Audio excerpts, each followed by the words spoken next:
Je lui ai dit. Mais vérité quand même. Non. Soit pour la ligne. Bien aligné à Deniles.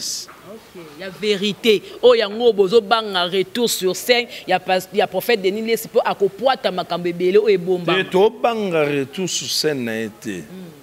Toujours souhaitant, mais si il faut pas aller la réalité à terrain. Tu vois, terrain et ça la réalité est belle. Quand tu as parti et comme que l'apôtre Tchibin, connaissant ton histoire, il t'appelle fils de Mukuna. Si tu es fils de Mukuna, c'est-à-dire tous les pères au rang de Mukuna sont tes pères. Tous les grands Naran Yababa et Mukuna sont tes grands. Ce n'est pas le frère Onésime Ngindu. Notre bien-aimé qui a commencé l'église avec rébellion et avec des propos impolis et injurieux vis-à-vis de son père spirituel, Ngindu Onésime, le nom Onésime, ce n'est pas un nom où il y a un batato baboti biologiquement. Nous sommes belé batonde na kisasa, ngana prophète. La question est simple. Tout naïe, aux prophètes des dons ou bien prophète parmi les 5 ministères. Déjà, question est quoi embrouiller. Sur le site, c'est 001. Donc, tu as un number 1, il y a 001. C'est JB Kumaluta, le pétrole de Dallas.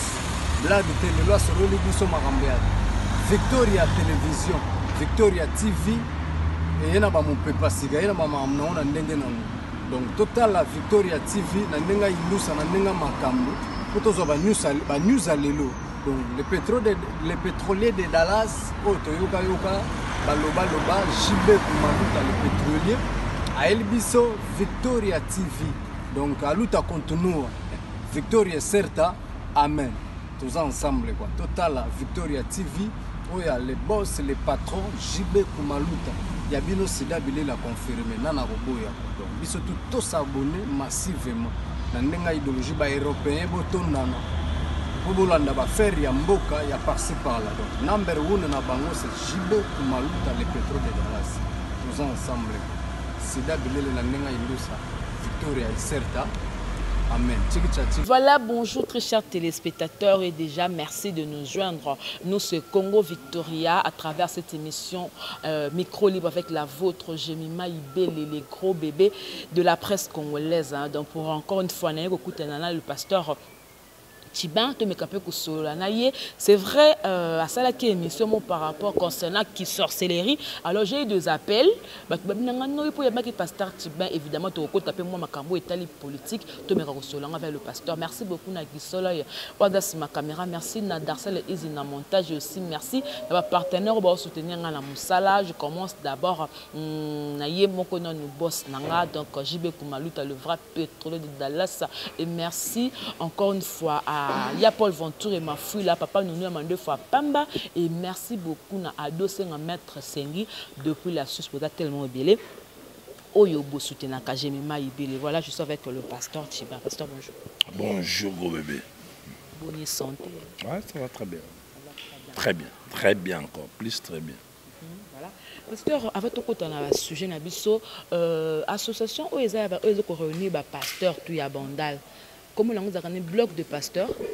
Il y a bloc de pasteurs et puis nous sommes tous invités. Mais à niveau il y a bandal, nandenga mabete. Ce qui est dans l'association de pasteurs au bassin qui belé. Quand je fais appel et puis répondre par rapport à confiance au Bassalanga, ils ont un bloc de pasteurs. Il y a des présidents. Les présidents, fondateurs, représentants légaux, il y a bloc de pasteurs. Ça dit, si tu dis que tu es pasteur et tu vis à Bandal, ou la vision d'abord, si tu es pasteur avec église à Bandal, te contacter ou pas, tu fais déjà partir dans le bloc de pasteurs. Ou soit, l'église n'est pas à Bandal, l'église est ailleurs, dans n'importe quelle commune, mais tu es locataire ou propriétaire na bandal, d'office, tu fais partir dans un bloc de pasteur. Si parfois tu n'es pas invité ou nos invitations dans nos réunions, et ça là qui est en sous au yété, ils ont bissoté, ils ont eu. Mais ceux qui t'ont sous invitation de M. comme la rayoté, je tiens à vous informer, tout homme de Dieu, qui soit à l'église ici à Bandal ou qui soit via Bandal. Donc nous te tendons déjà la main pour te dire que tu es le nôtre. Donc c'est que tant que tu es représentant légal, de représenter le pasteur Onésime, il y a papa pasteur Godempoy, il y a Dadi, dans l'union, Espérance Mbakad. Oui. Mais une petite rectification pour le frère Onésime. Le frère Onésime vit aussi ses émissions, ses propos, son comportement, son caractère. Il n'est pas avec nous. Il n'est pas avec nous. Malgré que son église est dans la bandale. Malgré que son église est dans la bandale, il n'est pas avec nous. Parce que dans le bloc des pasteurs, nous ne pouvons jamais permettre à un enfant de tenir des propos oyo Onésime Atenaka vis-à-vis à Papa Namolimo qui est l'évêque Mukuna. Donc, avant qu'il soit parmi nous, je lui ai lancé plusieurs fois un message pour lui dire que tu dois commencer d'abord par te repentir et demander pardon publiquement. Je le dis bien, je pèse bien mes mots. Devant, il n'y a pas si, pasteur. Non, non, non, et ça n'a pas cité. On dit, ce qui Onésime, notre fils Onésime, on ne change pas l'histoire, gros bébé. L'histoire reste histoire, raison pour laquelle tu tangarango, tu lobarango, tu partages kango. Pour que gros bébé soit ce qu'il est, ce qu'elle est aujourd'hui, gros bébé a un parcours. Na bandara awa, na ke awa, na komi awa, tina suka, na yokuta na boss nanga, tout ça li ba close, tout le monde que oui, on peut marcher. Le jour que yona boss nous et qu'on marche té, oye bisabon que non té, en tout cas désormais, bolukanga li susu na Congo Victoria té. Na sali et loko nanga moko, abonnez-vous massivement na Gros Bébé TV. Vous voyez? Alors, par rapport, il y a Malobanzambe, puis il y a idéologie, il y a bloc de pasteurs. On ne peut jamais supporter un enfant qui reconnaît qu'il est enfant, na Marambanzambe et na Seya Makolo. Il y a papa Mukunato na Makolo. Il y a papa Kazadi Onésime. Parce que le nom Onésime, ce n'est pas le nom qu'un père a inventé pour donner à son fils. C'est un homme de Dieu qui était trouvé dans la Bible. Il s'appelait Onésime. Donc nous avons beaucoup de Onésime qui n'ont pas la sémence de ses frères Onésime, qui s'est rébellé auprès de son père spirituel qui est Mukuna, et qui lui tient des propos impolis et des propos qui n'ont pas du respect avec son père spirituel. Tu sais quoi, go bébé? Dans la vie, il faut que tu sois reconnaissant. Si tu sois reconnaissant dans la vie, je peux peut-être anticiper dans la question. J'ai bien écouté les propos de Denis Less. Parce qu'aujourd'hui, il y a beaucoup de gens qui parlent de Denis Less, c'est par rapport à ses propos, entre guillemets, où ils ont dit que non, je lui ai dit. Mais la vérité quand même, non, soit pour la nuit. Ils ont souhaité tout ces pélis nango pour la reconnaissance, mais il connaît. Moi, quand Denis Less abimi na makambonaye, Nzondo, patati patata, moi j'étais absent du pays. Na Kilibanda, na voyage missionnaire. Quand je suis arrivé, on me dit que non, ta façon de parler, le visage, beaucoup de traits, et l'action directe, toi, la famille. Alors moi-même, quand je le regardais, dans mon oui, il y a quand même de traits de ressemblance, mais sauf que l'année de conversion est différente, et puis la connaissance est différente, et en plus ou enfin, sa façon de travailler, ce n'est pas la mienne. Mais ce que j'avais aimé en lui, c'était d'abord le courage. J'ai beaucoup apprécié son courage.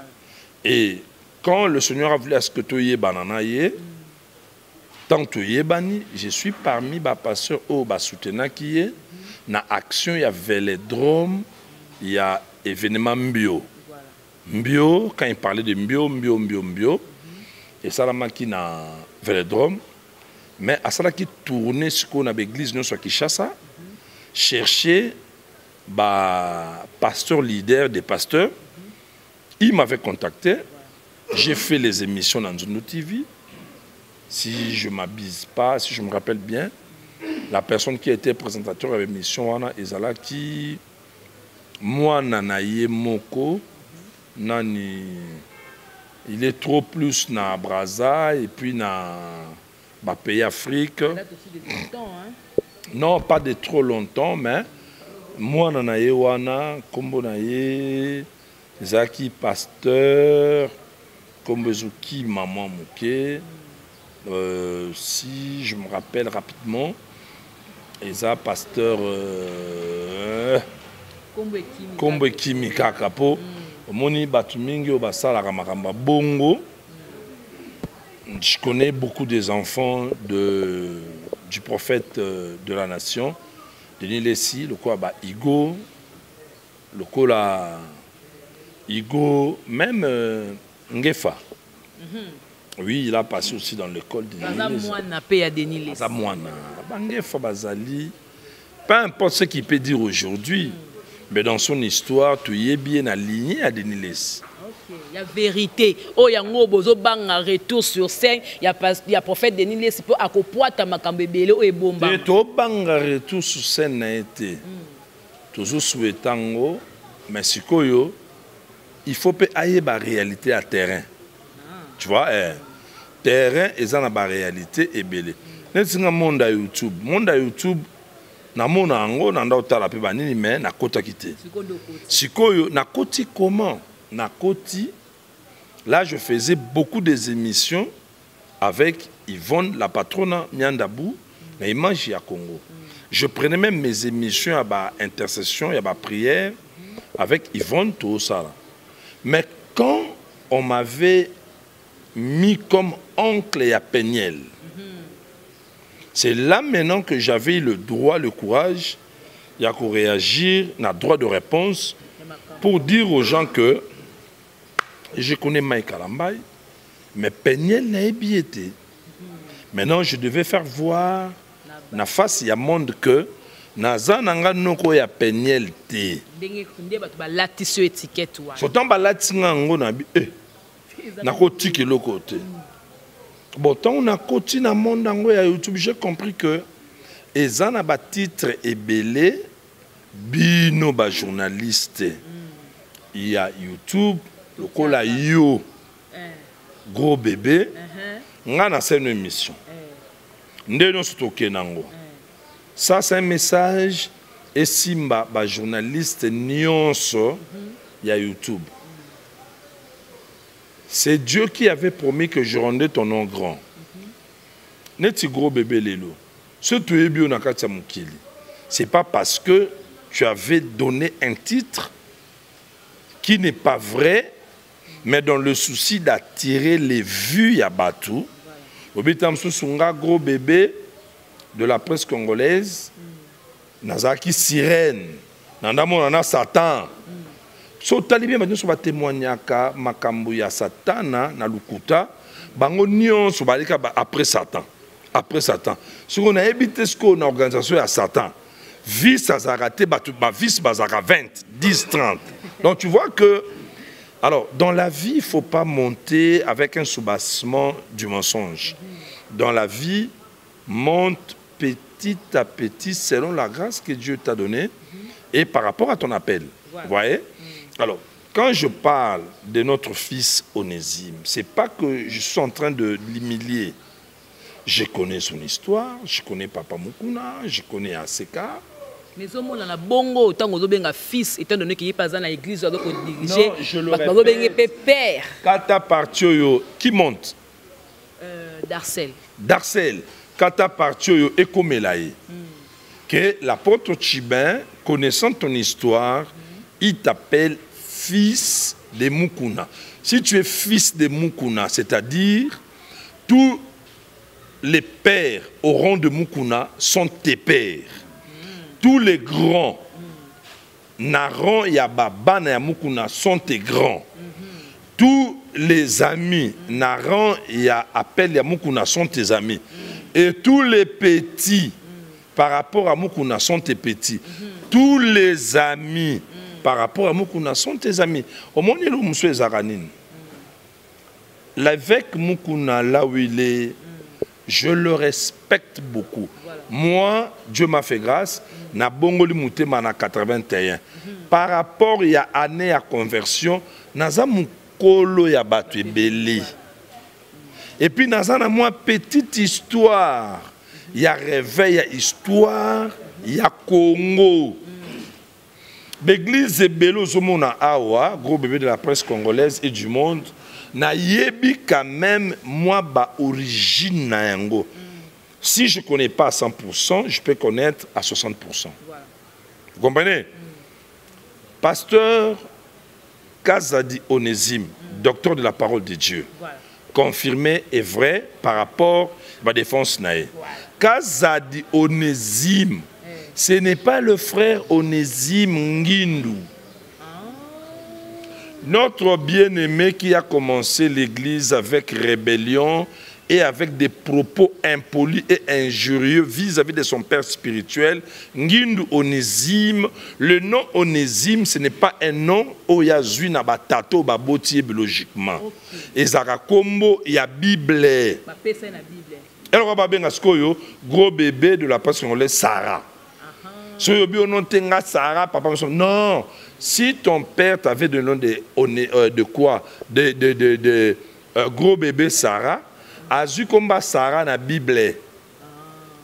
C'est comme le docteur Kazadi Onésime, par rapport à l'âge, il est mon vieux.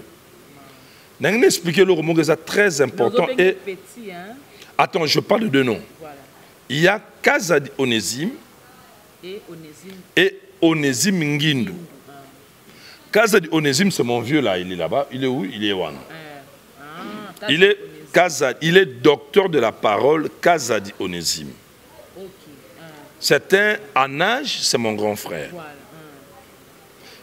Par rapport à la connaissance du ministère et d'entrer dans le ministère, Azali Mukolo Nanga. Sikoyo, âge ongana bongola ki mutema. Ngana simbi Bible pena ambiye sur encore mon biki na 81.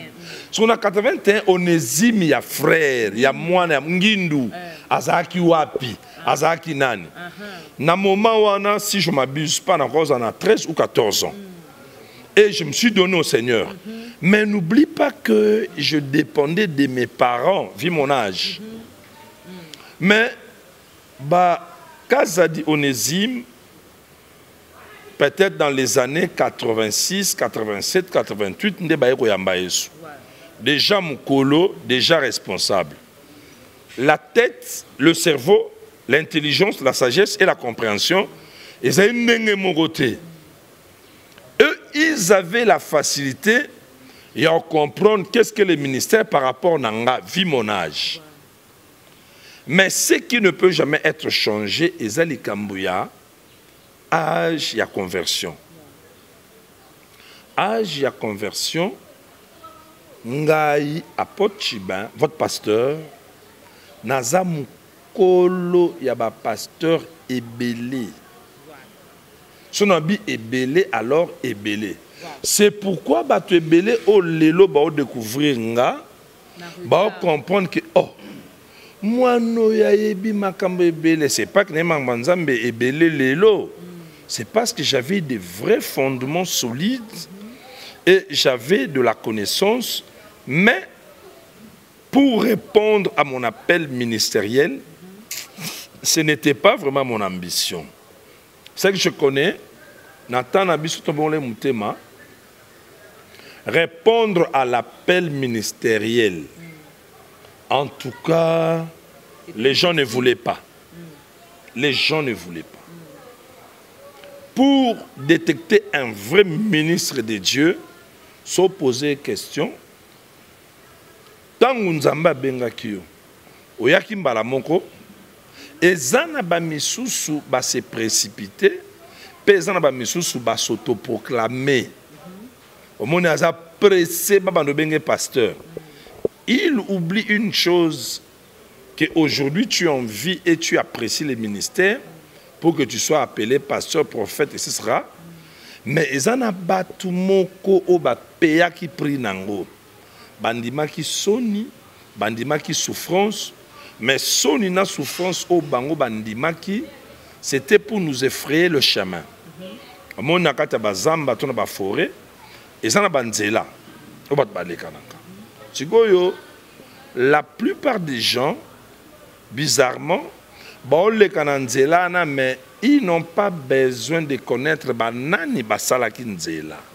Batouana catégorie à Batouana ne bakoma ko manquer du respect na batu oyo ba pasuli bangonzela. Si je m'abuse pas, les années passées, prenons les années 78, 79, 80, 81, quelle maman ou quel papa pouvait accepter moi naye à moi si qui Tokoloko la ondeka to sola rayo yebi andi make gros de la presse aba la pasteur ou prophète Gustave.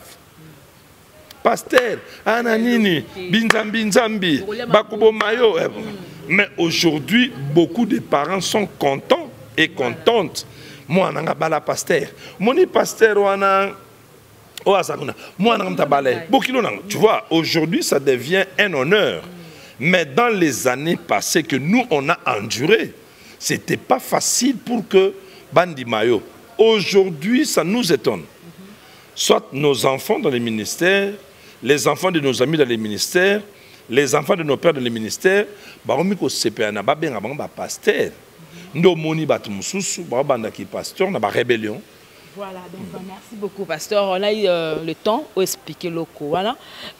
Pasteur, bandimi au bazali banda ou alors bananzambe bakotaka YouTube souvent j'ai eu au moins 3 personnes ba bengi nganga ko na beto ko ça émission mon koko le blamba sorcellerie. J'ai été surprise m'appelle oh non tout monde ni pasteur Tibin oh yambaka wana a expliquer ba bloko moko boye mais monsieur peut te comprendre ngo bien té yango nga lelo na tuna pasteur tango bo dévoiler ka misala ya mo lili na télévision boye.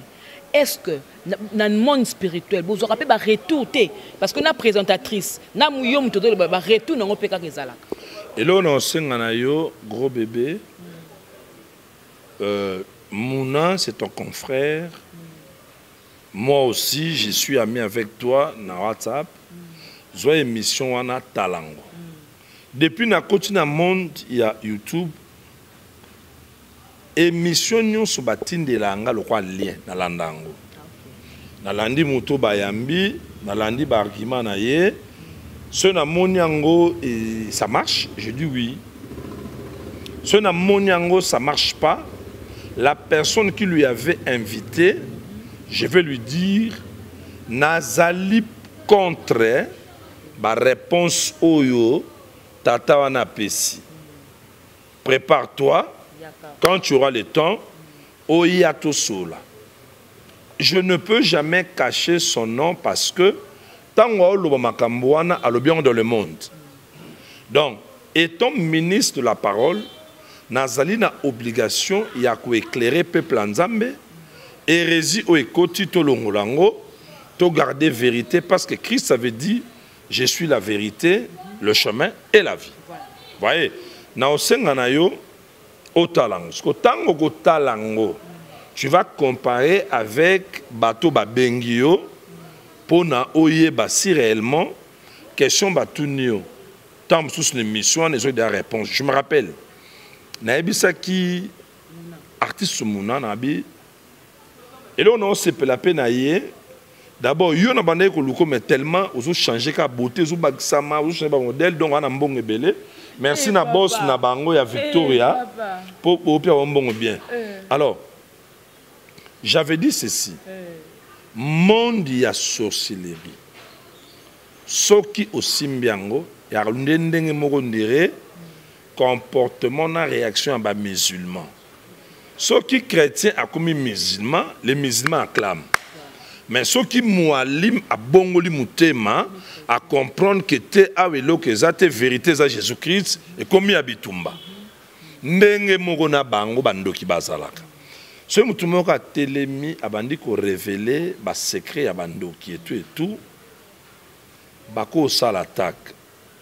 Nga ba kokanga te parce que nazana makomi la Bible dit celui qui est en vous est plus fort que celui qui est dans le monde. Donc, il y a bandoki qui ça, il y a Congo Brazza, il y a Inde, il y a monde entier, il y a Baluba, il y a Lokele Lubumbashi, il y a Swahili, il y a Rwandais. Ce qui sanga ba bunsanga, ngaku no ye bateke ba bunsanga. Comme bakoya spirituellement, ngana ko lala et ko kutanga na faiblesse moko naturelle. Mais j'ai cru à un Dieu qui ne dort ni ne somnole. Et qui m'a appelé, et qui m'a adopté, et qui m'a établi, tout en tenant compte et connaissant mes faiblesses, mes défauts et erreurs. Sur ce point, je dis déjà à tout le monde, ce n'est pas important, il y a kokanga musali nzambe moko, oh asalaki boye, oh asalaki boye. Non, nakangi bana batu bando kité. Par rapport à nos erreurs liées à la chair, personne ne peut nous prendre sur ça pour nous juger, tu vois, parce que la personne qui nous a appelés nous a trouvés dignes, malgré nos faiblesses, défauts, erreurs, péchés, nous a trouvés dignes de nous donner cette lourde tâche, il y a ministère, et il nous a pris, nous a façonné, il nous a équipés, et il nous a renvoyés à l'église, chacun selon sa grâce, et chacun selon pouvoir. Il y a autorité, il y a bateau, il y a pessier. Parabole à talent lobby, à Pierre qui n'a pas moko, à Pierre n'a pas 3, à Pierre n'a pas 5. Donc, ils ont un problème. Pour être clair, dans ma question, c'est sûr, l'attaque, l'oppression, le montage, makamabe et yaka pour t'empêcher au révéler la vérité. D'autres pasteurs pe oyo magi basimba ka bible mais bazala carte sorcellerie oza conscient que ba télé mais ba de combattre yo nga bango moko bayebi. Si je nie qu'il n'y a pas de pasteur oyo publiquement nous connaissons pasteur mais après sa bible azana kindoki azana kisi a contactaka banganga. Tu connais le phénomène mankiona? Oui. Basé belé. Si je dis que Bazate c'est faux, Bazali, c'est pourquoi le Seigneur, même les prophètes de l'Ancienne Alliance, ils ont dit que au milieu de vous, il y a des faux prophètes. Pour dire que s'il y a des faux prophètes, c'est-à-dire il y a aussi de vrais. Parmi les vrais, il faut qu'il y ait toujours le faux. Pour combattre ma vrai. De même, il y a des faux pasteurs, il y a des faux docteurs, il y a des faux évangélistes, il y a des faux prophètes, des docteurs, des pasteurs, baza ebele. Au monde le problème que se pose dans l'église de réveil, et ça problème il y a maîtrise ministérielle. Le 5 ministères de la Bible. Pour nous à découvrir le ministère naïe, il faut avoir temps. Et pour avoir temps malamu, il faut payer azanase ya makolo ya mutumoko. Je prends un exemple de la Bible. Apôtre Paul a coûté à Timothée, déjà il était chrétien. Tant qu'on a dit qu'on évolue à Timothée, un jour, tant Timothée a commis ministre de Dieu, c'est l'apôtre Paul qui a orienté Timothée pour lui dire « Fais l'œuvre d'un évangéliste. » Ça, c'est moi. Je parle à la manière des hommes selon ma compréhension. Je pense que Timothée faisait l'œuvre de Dieu comme étant peut-être pasteur. Mais Paul, qui était son maître, son mentor, son coach, qui l'avait pris comme un enfant, il lui dit non, par rapport à ta grâce, moi je te dis, fais l'œuvre d'un évangéliste. Cela veut dire quoi? C'est l'apôtre Paul qui avait bien maîtrisé les ministères que Dieu avait donnés à Timothée. Omoni, nana banebele. Moi, je suis un prophète. Mais il ne sait pas faire la différence entre le prophète de don et le prophète du ministère. Nomoni bele batonde na kisasa. Ngana prophète. La question est simple. Tout naïe. Osa prophète de don ou bien prophète parmi les 5 ministères. Déjà, question est quoi embrouiller. Maintenant, na bombiango, na bémission msuekoya, potokota penza na lignée à Bonzambe. Tout ministre de Dieu, oyo akoli na se ya makolo ya mutu moko, na ba prière na ye, na ba sacrifice na ye, na kotanga maloba nzambe, molimo nzambe kosunga ye ayeba appel oyo azanango. Na kati ya appel ya mutu nyonso, si tu es pasteur, Dieu du haut des cieux t'a doté d'un don qui va accompagner ton ministère. Hormis le ministère de la parole, tu as un don particulier où il y a des miracles, des guérisons, pour que ton ministère soit fort et équilibré. Et entre autres, Dieu va te donner un message spécifique par rapport. Je parle toujours de mon grand frère, le docteur Onésime Kazadi. Pas notre fils Onésime Ngindu. Voilà. Onésime Kazadi, qui est mon grand frère, voilà, qui est aussi mon aîné dans le ministère. Voilà. Souvent, même à Ramnao Loba, il est troublé. Souvent, il dit à mes fils ou à mes enfants, oyebi que papa nabino, ce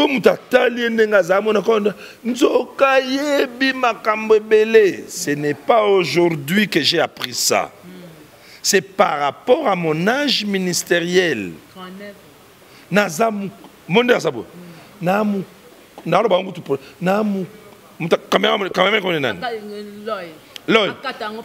Namukolo ya batata ebele oyo monaka basimba babiba gangaka na batele bana l'église bato bazebele mais na makambo nzambe. Et puis des fois je le dis, hein, tout ce qui est scandaleux na makambo nzambe na vivant. Parce que babi pe oza komi kumisa rapé trop na ba émission que ozali. Non, moi je ne fais que présenter mon âge ministériel. Yoebi mbulo botamate. C'est l'anniversaire. Par exemple, le 3 juin, anniversaire, il y a groupe de la presse. Babi au Mikumisi. Tiens, au bottom les 3. Mais là, il y a la presse. Et comme il a commis Kumisa. Au komi Kumisa. Au monde YouTube, bato ba bandango avant yo baza. Oyo pe ba inspira yo baza. Le problème, c'est question d'être humble, c'est-à-dire, Moutou mon côté abandaka likambo de lui-même. Ongana lala ekarabo e kolo alobelingo bandi. Non, non, c'est faux et archi faux. Pourquoi je le dis? Il y a toujours des modèles à suivre. Qu'est-ce que Paul a dit? Soyez mes imitateurs comme moi j'imite Christ. Batunyo somo naranakata mukili oyo na monde ya art. Batailleur, couturier, couturière, bateau basara d'invention babiloko. Crois-moi, aujourd'hui, c'est une vérité très fondamentale. Bangonyo subaba créateur te. Basaba imitateur ya Nzambe. Le seul créateur est Nzambe. Omoni so tali ba ketch lelo, tala conception bien ya ba ketch, voiture ketch. Omonake Et kimi mukete na vewe. So landi vewe bien au monango et a pepe le roi koba. So landi koba kolo mtakela koba. Donc ce sont des gens qui s'inspirent à la création divine. Et qui a créé toutes choses, c'est Dieu. Talaba avion. Et ça n'a pas mbisi mususu na sama bana forme ya mirage. Bana forme ya libumundunda. C'est-à-dire nyonso ba se documentaka à partir de la création. Mais la seule personne qui n'a pas eu de documentation, c'est Dieu Jésus-Christ. Voilà. Donc, ce nabi na mukolo ya batebele. Même Kaza de Onésime, yemoka ebike na mukolo na ye na foi. Mais ma Kaza grand frère. Na expliquer l'or moko et l'or ni no expliquer. Mayele ya ko comprendre ministère. Bango baye biango avant ngai. Mais ko bongo la mutema. Ko sambela. Ko yamba yesu ko lankolo pe mobikisi. Ko banda ko gêner. Ko banda ko sala d'évangélisation de porte en porte. Ko simba 4 lois spirituelles ou utaki na campus pour Christ. Na simba avant Onésime. Ko sa pe ba délivrance ya kindoki. Abimisi musu. Kunate. Je n'ai jamais fait les fausses délivrances. Na yebi ba vraie délivrance, na ba fausse délivrance. Bible la kisabiswango. Ba fausse délivrance, eza oyo muto sala, tout en étant sûr de lui-même qu'il a Christ en lui. Neti ba fils ya seva. Je te chasse au nom de Jésus que Paul prêche. Ça se fait pas. Je te chasse au nom de Jésus. Je suis sûr que Jésus habite en moi. Il m'a mandaté, il m'a appelé, j'ai cru en lui, j'ai ce pouvoir et je l'exerce. Mais si ko bango, bazaki ba imitateur, ba tala kinde Paul osala. Ba kanisa ki on dirait pouvoir wana et pesameli pe bango. Or le grand secret pour avoir le pouvoir de chasser les démons à toute personne, le grand secret, c'est de recevoir Jésus-Christ dans ton cœur comme ton Seigneur et ton Sauveur. Voilà pourquoi la Bible dit, voici les miracles qui accompagneront ceux qui auront cru. Nakati ya ceux wana, il y a les pasteurs et il y a tout croyant, tout chrétien. Et là on a sepelaka na monde na biso ya Yesu Masia, so koti lelo kaka. Oyambi Yesu kola nkolo pi mobikska lelo ndozo landa biso. So zuka de son bi Jésus-Christ. Je t'invite, viens, entre dans mon cœur, pardonne-moi, sois mon Seigneur, mon Maître, automatiquement à côté. Et si lui en a été, il te scelle de sceau du Saint-Esprit comme signe que tu appartiens dans mon royaume. De deux, il te donne de pouvoir. Non seulement appelle sur quoi pouvoir y a tenu, mais appelle sur pouvoir n'a pas arme spirituelle. C'est la seule armée au monde physique et spirituel. Au soko koti ba donté na ba capacité nyonso. Même dans le monde de la sorcellerie na likambolobaki. Ce muta komindo kilelo azo pouvoir robomate, azo pouvoir à quoi envoûter. Il faut abandonner l'initiation, même dans le monde occulte, Rose, quoi, Maïkari et Kankare et autres. Ce qu'au côté, ce n'est pas le même jour comme on a multiplication en bongo. Ce n'est pas le même jour de Baïbsolia Moisinayo. Ce n'est pas le même jour de Baïbsolia Xamoanayo.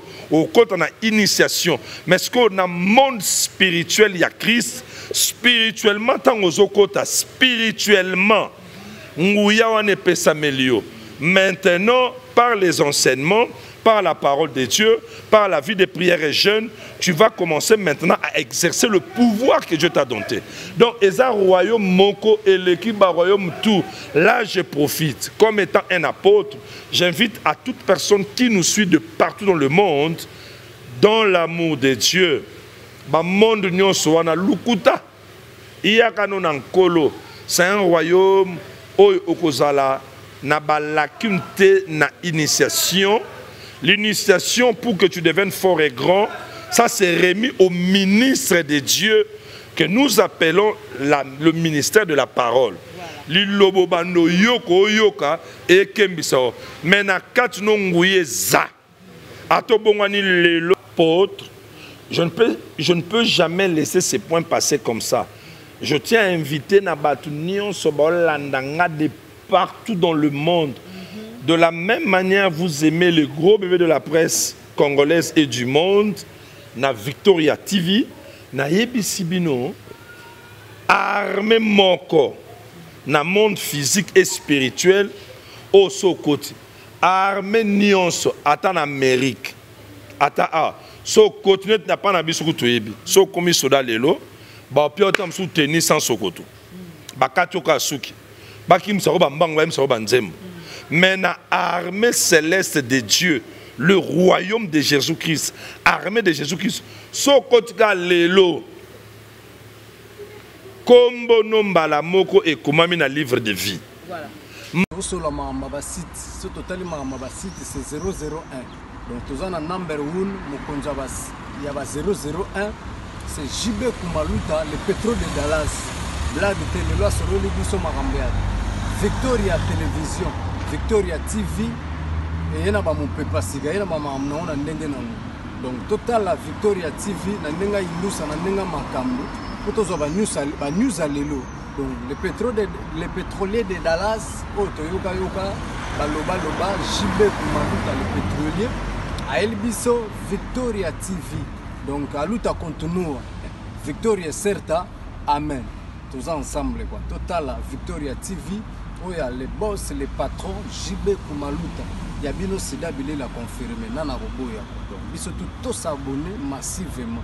Dans l'idéologie européenne, pour faire ya mboka ya par-ci par-là. Donc number 1 na bango c'est JB Kumaluta, le pétrole de Dallas. Tous ensemble. C'est d'habiller la nenga ilusa. Victoria Certa. Amen.